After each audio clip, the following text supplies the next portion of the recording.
ভাই, আপনার নাম আর পেশাটা কি জানতে পারি? আমার নাম শরণ কুমার, আমি একটা ব্যাংকে চাকরি করি। আমি জানি যে হিন্দু ধর্মের বেশিরভাগ অনুসারী বেদের কথা জানে না তারা। তবে আপনি কি বেদের সব কথাগুলো মানেন? বেদের কথার সাথে কি আপনি একমত? হিন্দু ধর্মের মধ্যে কিছু কিছু লোক আছে, তারা তারা বেদ পড়ে, কিন্তু বেশিরভাগ অনুসারী বেদের কথাগুলো জানে না। আর অনেক ধর্মীয় নেতাই বেদের কথা অনুযায়ী তাদের কাজগুলি করে না। বেদ ঠিক হয়ে থাকলে তারা এমনটা করে কেন? উত্তরটা জানতে চাই। ভাই, আপনি যে প্রশ্নটা করেছেন, প্রথম অংশটা হলো বেদের কথাগুলো আমি পুরোপুরি বিশ্বাস করি কি না। 2 নম্বর পয়েন্ট, যে এই বেদ হাতে গোনা কিছু হিন্দু জ্ঞানী লোকেরা, তারা ছাড়া এই বেদ আর কেউ পড়ে না কেন। 1 নম্বর পয়েন্ট, আমি কি বেদের সব কথাগুলোই বিশ্বাস করি? যদি ভালো করে দেখেন, আল্লাহ পবিত্র কোরআনে বলছেন, সূরা রাদের 38 নম্বর আয়াতে উল্লেখ করা আছে, আল্লাহ বলছেন যে তোমার পূর্বে আমি অনেক রাসূল প্রেরণ করিয়াছিলাম, লিকুল্লি নাজিলিন কিতাব, প্রত্যেক যুগে রাসূল প্রেরণ করছি। পবিত্র কোরআনে 4টা কিতাবের নাম আছে, তাওরাত, জাবুর, ইনজিল আর কোরআন। পবিত্র কোরআন হলো আল্লাহ তাআলার সর্বশেষ আর চূড়ান্ত আসমানি কিতাব, নাজিল হয়েছিল সর্বশেষ আর চূড়ান্ত নবী মুহাম্মদ সাল্লাল্লাহু আলাইহি সাল্লামের উপর। এখন বোম্বেতেও আমাকে একজন প্রশ্ন করেছিল, বেদকে আমি ঈশ্বরের বাণী মনে করি কি না। আমি কি বেদকে সম্পূর্ণ সঠিক মনে করি? দেখেন, নাম দিয়ে মাত্র 4টার কথা বলা হয়েছে, তাওরাত, জাবুর, ইনজিল আর কোরআন, কিন্তু আল্লাহ তাআলা আরো আসমানি কিতাব নাজিল করেছেন। এখন বেদের ব্যাপারে, বেদকে আমি ঈশ্বরের বাণী মনে করি কিনা, যেহেতু পবিত্র কোরআনে বেদের নাম উল্লেখ করা নেই, হাদিসেও বলা হয়নি, আমি নিশ্চিতভাবে বলতে পারি না যে এটা ঈশ্বরের বাণী। আমি এখন বলবো এটা হতে পারে, এমন হতে পারে আবার নাও হতে পারে। কিন্তু বেদ যদি ঈশ্বরের বাণী হয়েও থাকে, বেদ ছিল সেই সম্প্রদায়ের জন্য আর সেই সময়ের জন্য। বর্তমানে আমরা মানব সর্বশেষ আর চূড়ান্ত আসমানি কিতাবকে, অর্থাৎ পবিত্র কোরআন, পুরো মানুষ জাতির জন্য। 2 নম্বর প্রশ্ন, আমি বেদের সবকিছু বিশ্বাস করি কিনা। আল্লাহ পবিত্র কোরআনে সূরা বাকারার 79 নম্বর আয়াতে বলেছেন, ফাওয়াইলুল লিল্লাযিনা ইয়াকতুবুনাল কিতাবা বিআইদিহিম সুম্মা ইয়াকুলুনা হাযা মিন ইনদিল্লাহ লিয়াশতারু বিহি সামানান কালিলা ফাওয়াইলুল লাহুম মিম্মা কাতাবাত আইদিহিম ওয়াইলুল লাহুম মিম্মা ইয়াকসিবুন। দুর্ভোগ তাহাদের যাহারা নিজ হাতে কিতাব রচনা করে তুচ্ছ মূল্য প্রাপ্তির জন্য বলে, ইহা আল্লাহর নিকট হইতে। দুর্ভোগ তাহারা যাহা উপার্জন করিয়াছে, দুর্ভোগ তাহারা যাহা লিখিয়াছে। তাহলে বুঝতে পারছি যে মহান সৃষ্টিকর্তা সব আসমানি কিতাবই সময় চলে যাওয়ার সাথে সাথে বাতিল হয়ে যায়, পরিবর্তিত হয়ে যায়। বর্তমানে ইনজিলকে অবিকৃত অবস্থায় পাওয়া যাবে না। আমরা যে বাইবেল দেখি সেটা ইনজিল নয়, যেটা যীশু খ্রিস্টের উপর নাজিল হয়েছিল। সময়ের সাথে সাথে এগুলো বদলে গেছে। তাই বেদ যদি ঈশ্বরের বাণী হয়েও থাকে, বেদ পুরোপুরি অবিকৃত অবস্থায় এখন নাই। হিন্দু পণ্ডিতরা এই ব্যাপারে একমত। আর আল্লাহ পবিত্র কোরআনে সূরা হিজরের 9 নম্বর আয়াতে বলেছেন, আমি কোরআন অবতীর্ণ করিয়াছি, অবশ্যই আমি উহা সংরক্ষক। কোরআনকে আরো বলা হয় ফুরকান, যা দিয়ে সঠিক ও ভুল আলাদা করা হয়। তাই বলবো, বেদের যে কথাগুলোর সাথে কোরআনের মিল রয়েছে সেগুলো সত্যি বলে মেনে নিচ্ছি, যেগুলো মেলে না সেগুলো বাদ দিচ্ছি। কারণ হিন্দু পণ্ডিতরাই বলেন যে বেদ অবিকৃত অবস্থায় নেই। আমি কি করছি, কোরআনের সাথে বেদের যে কথাগুলো মিলছে সেগুলো মেনে নিচ্ছি। এটা ঈশ্বরের বাণী হতে পারে, কিন্তু আমি বেদের সব কথাই মেনে নিচ্ছি না। বেদে অনেক অবৈজ্ঞানিক কথা রয়েছে, এটার উপরেও লেকচার দিতে পারি, কিন্তু সে ব্যাপারে এখানে বলতে চাই না। বেদের অনেকগুলো বৈজ্ঞানিক ভুল নিয়ে কথা বলতে পারি। তাই আমি বলছি যে কোরআন হলো ফুরকান, আর এটাতে এই পরীক্ষা করে দেখব, যদি এর সাথে মিলে যায় তাহলে এই কথা মানব যে এই অংশটা একেবারে সঠিক। আশা করি উত্তরটা পেয়েছেন। এবারের প্রশ্ন মহিলাদের মধ্য থেকে একজন অমুসলিম বোন এবার প্রশ্ন করবেন। সবাইকে শুভ সন্ধ্যা। আমার নাম আরতি, আমি ইঞ্জিনিয়ারিং এর স্টুডেন্ট। আমি এই কথা মানি যে সব ধর্মই আসলে কিছু বিশ্বাসের সমষ্টি। হিন্দুইজম একটা বিশ্বাস, ইসলাম একটা বিশ্বাস, খ্রিস্টান ধর্ম একটা বিশ্বাস। আর বেশিরভাগ প্রধান ধর্মই, যেমন হিন্দুইজম, ইসলাম বা খ্রিস্টান ধর্ম, এগুলো সময়ের সাথে গড়ে উঠেছে। এই ধর্মগুলো অনেক সময় পার করে তারপর এসেছে। এই ধর্মগুলোতে অনেক কিছু যোগ হতে পারে, বাদ যেতে পারে। এতে করে ধর্মটা উন্নত হতে পারে, অথবা এসব যোগ বিয়োগে ধর্মটার অনেক ক্ষতিও হতে পারে। আমার প্রশ্নটা হলো, আমাদের কেন কোরআন বা বেদের মতো কিছু ধর্মগ্রন্থ মেনে চলতে হবে? আমরা কেন ধর্মগুলোর ভালো জিনিসটা নিয়ে আর খারাপ জিনিসগুলো বাদ দিয়ে তারপর পালন করি না? কোরআন থেকে ভালো জিনিস নিলাম, বেদ থেকে ভালো জিনিস নিলাম, বাইবেল থেকে ভালো জিনিস নিলাম, তারপর সেগুলো মানতে পারি। আর বেদে যে কথাই থাকুক, কোরআনে যে কথাই থাকুক, আর বাইবেলে যে কথাই থাকুক, আমার মতে পুরুষের একটাই স্ত্রী থাকা উচিত। আর আমি কোনো কিছু এজন্য মানব না যে সেটা কোরআনে লেখা আছে বা বেদে লেখা আছে। আমি আমার যুক্তি আর বুদ্ধি দিয়েই সেটা বিচার করব, আর সব ধর্ম থেকে ভালো জিনিসটাই নেব। আর আজকের এই অনুষ্ঠানে আমরা কেন এই দুইটা ধর্মের সাদৃশ্য আর পার্থক্য নিয়ে আলোচনা করছি?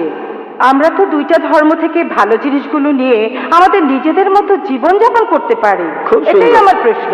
বোন, আপনি খুব সুন্দর একটা প্রশ্ন করেছেন, খুবই সুন্দর প্রশ্ন, খুবই প্রাসঙ্গিক প্রশ্ন। আমরা কেন কোনো ধর্ম পালন করব? কেন হিন্দুজম, ইসলাম আর খ্রিস্টান ধর্ম, তার চেয়ে সব ভালো জিনিসগুলো জড়ো করি, সেগুলোই মেনে চলি, শেষ। কোনটা ভালো কোনটা খারাপ কে বলবে?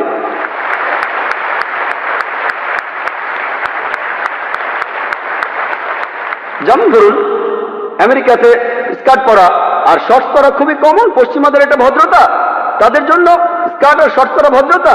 যদি চেন্নাইতে এমন করেন, যদি এখানে স্কার্ট শর্টস পরা কোনো মেয়েকে আপনি দেখেন, তখন বলবেন এটা অভদ্রতা। আপনিও বলবেন বোন, আপনিও বলবেন অভদ্রতা। তাহলে আমেরিকায় যেটা ভদ্রতা, এখানে সেটা অভদ্রতা। কয়েক বছর আগে আমি আমেরিকায় গিয়েছিলাম, সেখানে একজন বলল তোমাদের ইন্ডিয়ার মহিলারা খুবই অভদ্র। আমি অবাক হয়ে বললাম, কেন ইন্ডিয়ার মহিলারা অভদ্র কেন? কারণ তারা যখন শাড়ি পরে তাদের পেট দেখা যায়। তার মানে আমেরিকায় সে দেশের নিয়মে কোনো মহিলা তার পেট দেখালে সে অভদ্র। তাহলে কে ঠিক করবে? আপনি যদি মুসলিম দেশগুলোতে যান, আরব দেশগুলোতে, কোনো মহিলার দিকে তাকানো, কোনো মহিলার দিকে চোখ ফেরানো অন্যায়, অভদ্রতা। এখানে যদি কোনো মহিলাকে স্পর্শ না করে কথা বলেন, তার দিকে তাকান, সেটা ভদ্রতা। তাই ইন্ডিয়ানরা নমস্তে বলে স্পর্শ ছাড়া। পশ্চিমা দেশগুলোতে হ্যান্ডশেক করাটা খুবই কমন। একজন মহিলা আর একজন পুরুষ হ্যান্ডশেক করছে, সেটাই ভদ্রতা। শরীরের অন্যান্য অঙ্গ প্রত্যঙ্গ স্পর্শ না করে হ্যান্ডশেক করা কিছু পশ্চিমা দেশে এটাই হলো ভদ্রতা। অন্যান্য পশ্চিমা দেশে মহিলাদের ঠোঁটে আর গালে চুমু দেওয়াটা হলো ভদ্রতা। আর কিছু পশ্চিমা দেশে আপনি যা খুশি তাই করতে পারেন। পুরুষ আর মহিলা তারা স্বেচ্ছায় যা করবে সবই হলো ভদ্রতা। কে ঠিক করবে? ঠিক করবে কে? কে ঠিক করবে? আমেরিকায় অনেকগুলো নুট বিচ রয়েছে। টাইমস অফ ইন্ডিয়া 2 মাস আগে পড়লাম, সমুদ্র ভ্রমণ, নুট ক্রুজ, জাহাজে যারা থাকবে সবাই উলঙ্গ থাকবে, তাদের জন্য এটা ভদ্রতা। কে ঠিক করবে? সবচেয়ে ভালো যিনি বলতে পারেন তিনি সৃষ্টিকর্তা। আমি প্রশ্ন করছি, কোনটা ভালো কোনটা খারাপ কে ঠিক করবে? কে ঠিক করবে? আপনি বললেন সেরা নিয়মগুলোই বাঁচা হবে, আর আমিও আপনার সঙ্গে একমত। আমি আপনার সঙ্গে একমত, সবগুলো ধর্মের ভালো জিনিসগুলো বেছে নেন। আমি সেটাই করেছি। আমি সব ভালো জিনিসগুলো বেছে নিয়েছি বেদের মধ্যে থেকে।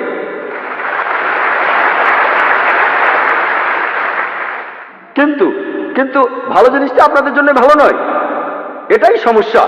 এই আলোচনাটা আমি করব। আমি চ্যালেঞ্জ করছি সব মানুষকে, ইসলাম ধর্মের মাত্র একটা মূলনীতি খুঁজে বের করুন যেটা আমাদের মানবতার বিরুদ্ধে কথা বলছে। একটা।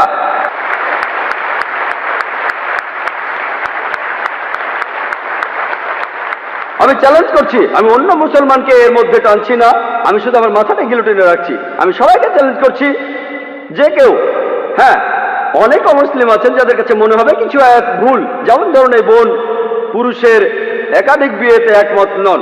এরপরও বলবো ইনশাল্লাহ আমার উত্তরটা শুনে আপনিও মানবেন, ইনশাল্লাহ মেনে নেবেন, আপনিও একমত হবেন। যেমন ধরুন আপনি প্রশ্ন করলেন 2 আর 2 যোগ করলে কত হয়, আমি উত্তরটা জানি বলে দিলাম, তারপর আপনি উত্তর শুনে মেনে নেবেন।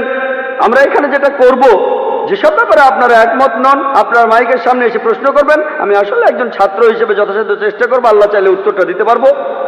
এখন বেদ যে বলছে আপনি একাধিক বিয়ে করতে পারেন, খ্রিস্টানদের বাইবেল বলছে, কোরআনও বলছে। এখন আপনি এইসবের কোনোটাই মানতে চান না, সমস্যা নেই, আসুন আমরা যুক্তির কথা বলি, আমরা যুক্তি দিয়ে দেখি। বোন, আপনি কি জানেন প্রাকৃতিকভাবে ছেলেরা আর মেয়েরা সমান অনুপাতে জন্মায়? প্রাকৃতিকভাবে ছেলেরা আর মেয়েরা সমান অনুপাতে জন্ম নেয়। কিন্তু কোনো ডাক্তারের কাছে যান, শিশুদের উপরে ডাক্তার, তিনি বলবেন যে মেয়ে শিশুরা বিভিন্ন জীবনের বিরুদ্ধে ছেলে শিশুর চেয়ে ভালোভাবে লড়াই করতে পারে। তাহলে শিশু বয়সে দেখা যায় মেয়ে শিশু যত মারা যায় তার চেয়ে ছেলে শিশু অনেক বেশি মারা যায়। শিশু বয়সে মেয়েদের সংখ্যা ছেলেদের চাইতে বেশি থাকে। তারপর সময় যায়, মানুষ ধূমপানের কারণে মারা যায়, মদ খাওয়ার কারণে মারা যায়, অ্যাক্সিডেন্টে মারা যায়, যুদ্ধে মারা যায়, এখানেও মেয়েদের চাইতে ছেলেরা বেশি মারা যায়। তাই আজকের দিনে পৃথিবীতে পুরুষের চাইতে মহিলার সংখ্যা অনেক বেশি। শুধুমাত্র কয়েকটা দেশে, ইন্ডিয়ার মতো তৃতীয় বিশ্বের কয়েকটা দেশে মেয়েদের সংখ্যা ছেলেদের চাইতে অনেক কম। কারণটা জানেন? কারণ হলো মেয়ে শিশু হত্যা। বিবিসির একটা রিপোর্ট অনুযায়ী বিবিসির একটা রিপোর্টে এমিলিও বেকাননের কথা অনুযায়ী তিনি একটা প্রোগ্রামে বেশি বয়সে মৃত্যু নিয়ে বলেছিলেন, প্রত্যেক দিন ইন্ডিয়াতে 3000-এরও বেশি মহিলা তাদের গর্ভপাত ঘটায় যখন জানতে পারে গর্ভের শিশুটি মেয়ে। তার মানে প্রতি বছরে ইন্ডিয়াতে 10 লাখেরও বেশি মহিলা গর্ভপাত ঘটায় যখন জানতে পারে গর্ভের শিশুটি মেয়ে। যদি এই অশুভ প্রথাটি বন্ধ করা যায়, আর তামিলনাড়ুর সরকারি হাসপাতালের রিপোর্ট অনুযায়ী আপনাদের এই প্রদেশেই এই রিপোর্ট বলছে প্রতি 10 জন মেয়ে সন্তানের 4 জনকে মারা হয়, এই কাজটাকে সঠিক? এটা ভুল। যদি এই অশুভ প্রথা বন্ধ করেন তাহলে ইন্ডিয়াতেও মেয়েদের সংখ্যা হবে ছেলেদের সংখ্যা চেয়ে বেশি। শুধুমাত্র আমেরিকাতেই মেয়েদের সংখ্যা ছেলেদের চেয়ে 78 লক্ষ বেশি। শুধু ইংল্যান্ডে ছেলেদের চেয়ে মেয়েদের সংখ্যা 40 লক্ষ বেশি। জার্মানিতে মেয়েদের সংখ্যা 50 লক্ষ বেশি। শুধু রাশিয়াতে মেয়েদের সংখ্যা হচ্ছে 90 লক্ষ বেশি। আল্লাহ জানেন পৃথিবীতে মেয়েদের সংখ্যা ছেলেদের চাইতে কতজন বেশি। মনে করুন হাইপোথেটিক্যাল প্রশ্ন, ধরুন আমার বোন সে আমেরিকায় থাকে, অথবা আপনার বোন সে আমেরিকায় থাকে ইউএসএ, আর সেখানকার বিয়ের বাজারে প্রত্যেক পুরুষ একটা করে বিয়ে করেছে, তবুও সেখানে 78 লক্ষ মহিলা থাকবে যারা কোনো জীবন সঙ্গী খুঁজে পাবে না। তাদের জন্য তখন একটা উপায় খোলা থাকে, যেসব মহিলা জীবন সঙ্গী খুঁজে পাবে না তারা হয় কারো দ্বিতীয় স্ত্রী হতে পারে অথবা হতে পারে জনগণের সম্পত্তি। হয়তো বলবেন জনগণের সম্পত্তি, ভাই জাকির এটা খারাপ শব্দ। বোন সবচেয়ে ভদ্র ভাষায় আমি এটাই বলতে পারি, এর চেয়ে ভালো কোনো শব্দ জানা নেই। আমেরিকাতে সে দেশের পরিসংখ্যান আমাদের বলে বিয়ের আগে গড়ে একজন মানুষের 8 জন যৌনসঙ্গী থাকে। রক্ষিতা রাখাটা খুবই কমন, যতজন খুশি 10 জন 20 জন 30 জন সমস্যা নেই। 100 জন আইন আপনাকে কিছুই বলবে না। যদি আপনার একাধিক স্ত্রী থাকে এই ব্যাপারটা তারা হজম করতে পারে না। কেন? রক্ষিতা হয়ে মহিলারা কোনো অধিকার পান না, এখানে সেই মহিলাকে অসম্মান করা হয়। ইসলামে আপনার দ্বিতীয় স্ত্রী থাকলেও তার সমান অধিকার, তার সম্মান আছে,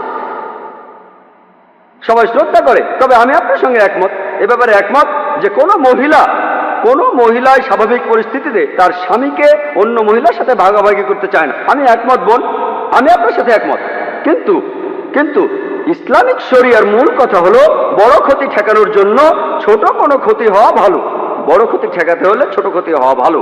তাহলে মুসলিম উম্মার সব মুসলমান মহিলা জানেন যে অনেক মহিলা অবিবাহিত, যদি তারা অনুমতি না দেয় তাদের স্বামীদের একাধিক বিয়ে করতে, এরা জনগণের সম্পত্তি হবে। তখন তারাই বলবে আমাদের স্বামীদের ভাগাভাগি করব, কিন্তু অন্যান্য বোনদের জনগণের সম্পত্তি হতে দেব না। আশা করি উত্তরটা পেয়েছেন।